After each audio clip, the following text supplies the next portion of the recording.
Hello everybody, this is Oikle back with part 2 of tying the alley shrimp. So obviously if you have not seen part 1, go check that out, because otherwise you won't know where you're going with this fly. But yes, so this is where we got up to, I'm fairly certain. And so what we're going to do now is we're going to grab the oval silver tinsel which we had, and you're going to wrap it down the body.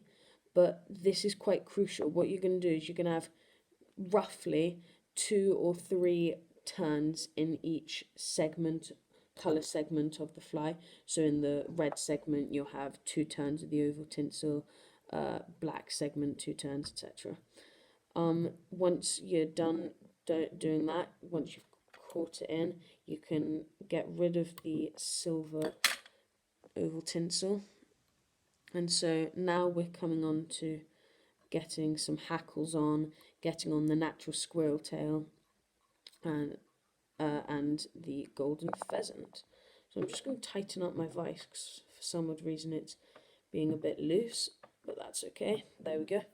So now what we're going to use is, this is some squirrel tail natural, so it's not dyed obviously, and the amount which we're wanting is more or less that much, if you can see that. Yeah, that's how much. And you're going to cut it right at the base of the squirrel tail, obviously depending on what size of squirrel tail you have. Don't cut it at the base, but I'll give you a rough size guide now. It's going to be about the length of the hook, and what we're going to do is roll the fibers between our fingers, which we've just put a bit of saliva on just to make them all stick together. Now we're going to use the pinch and loop technique I talked about earlier. Sorry, just before we do this, if you have a vise like mine which can turn round, which I highly recommend, then we're going to turn our vise upside down.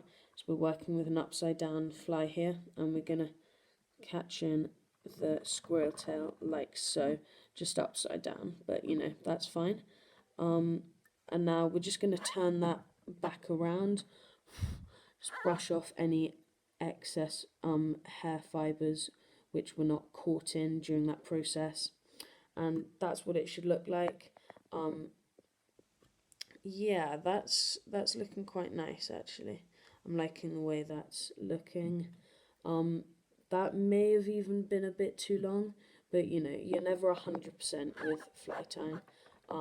Yeah, actually, you know, I kind of feel obliged to take this down as I am doing a tutorial and I don't want to give you any wrong information. So actually, I'm just going to take this down. It is a bit too long. Yeah. Just unwrap all of that, take it out. In fact, it was even a bit too bushy as well. In fact, that's a good amount. We're just going to cut it, 'cause obviously that was a bit too much. I was getting the part of the squirrel tail which was at the top, so obviously there was it was longer there, because for all of the other alley shrimps that I've just been practicing on, like these ones, that was the right size guide for me.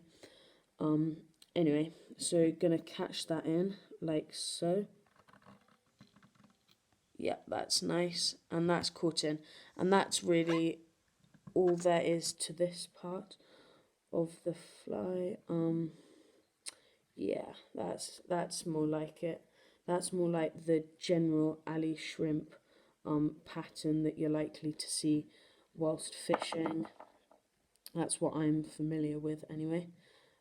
Yeah, so tie that in nice and proper, and now we're going to get some more natural squirrel tail, and you're going to cut the exact same amount that you had before. This time it's going to go over the top, as you might have guessed. Yeah, just take away any loose fibers of the hair which are not really supposed to be there. So that's good for me. And you're wanting to make sure that the hairs here are roughly at the same size of the hairs there, so the same length, I mean, when I say that. Okay, so just going to tie this in using the pinch and loop technique, like so. Alright, that's it catched in now.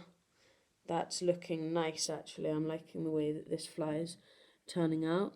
So obviously just try and follow me as much as you can when you're tying this at home, because this is a definite guide and this is the original pattern of the alley shrimp, which I've been tying for years now.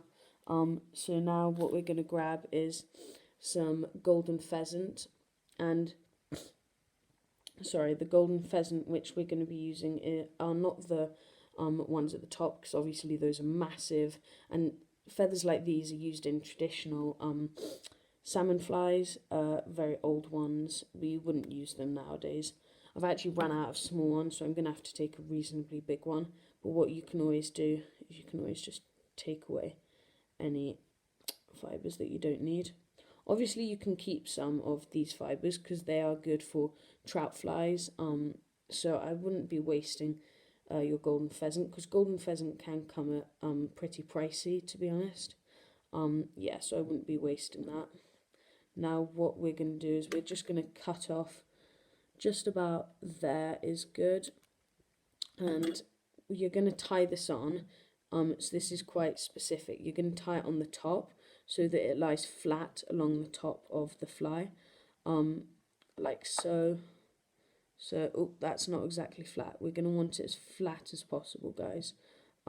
Yeah, that's good. That's good. At the end of the video, I'll present the fly which I've made, and I'll actually show you what I mean by flat at the top, not sideways. So if you have it sideways, it's not going to look professional. It's actually going to look very unprofessional. So that's the kind of, just play around with the fly a bit, do whatever suits you. For me, this is looking good, to be honest. I'll show you there. That's looking good, to be honest. Now the final part of this fly is the hackle, and as I have mentioned before, I'm using Vaynard's short cock hackles, and these are dyed hot orange. Now you can use hackle pliers, which are, I've just got a miniature version of them, which are these. I don't think I'll be using hackle pliers, but as I said before, in part 1, that me and my co-worker Shin are doing videos on the basics of fly tying, so go check those out if you're not sure how to tie in a hackle, because that is a pretty key part of fly tying. Yeah, so just tie that in like so. Also, I just want to mention to the channel, when we get a few more subscribers, we will be doing giveaways and shout outs, so keep subscribed to the channel and you may get some pretty good stuff. Some stuff can be quite expensive. For instance, this Arctic runner, we'll be doing some giveaways like that. Some golden pheasant, so you guys can save your money, because I have absolutely loads of it, and some I don't even need. So that's when we get more subscribers. When and if, those are the key words there. So yeah, so we'll tie off the end of the hackle like so. So that's quite good. And we'll just push all of the fibres of the hackle feather forwards, so they're going to be pushing forwards, and that's pretty good, to be honest. I'm liking the way that this fly is looking a lot, and while I'm doing this, I'm also just building up the shape of the head of a fly, so it looks more realistic, etc. And where are my scissors? Here they are. And you're just going to cut away the excess part of the hackle that you don't need. Now, the hackle that I've used is definitely well too short. The hackle should be looking a bit more like that, if you can see in comparison. Obviously, it's a bit short, but that's fine. Obviously, you guys should be varnishing the head of your fly at home, but I won't, just for the purposes of this video, and just the plain fact that it takes a while, and yeah. So you're going to cut off at the end of your uni thread. You're going to get 2 fingers, or 3, optional, or 1 even. 2 fingers I'll use, and you're just going to, oh, I may have cut it too short, I'll just do 1. And you're just going to put a simple half hitch at the head of the fly, like so. Obviously you definitely want to varnish this, that otherwise when you're doing your casting with your fly rod, the fly's going to come apart and it's going to look pretty awful, and it'll look like lousy craftsmanship of the fly, which is not what we're wanting. Cut off the silk, and this is the finished product, guys. I'm so sorry, the hackle is well too short, but it's the fly. Yeah, so that's the fly, the alley shrimp, salmon fly. Guys, I really hope that you have enjoyed this video. If so, please leave a like, leave a comment on what fly we should do next. Subscribe to the channel, guys, and share this with another fly tying friend of yours. So for now, until my next video, and until Shin's next video, that will be the end. And goodbye, guys.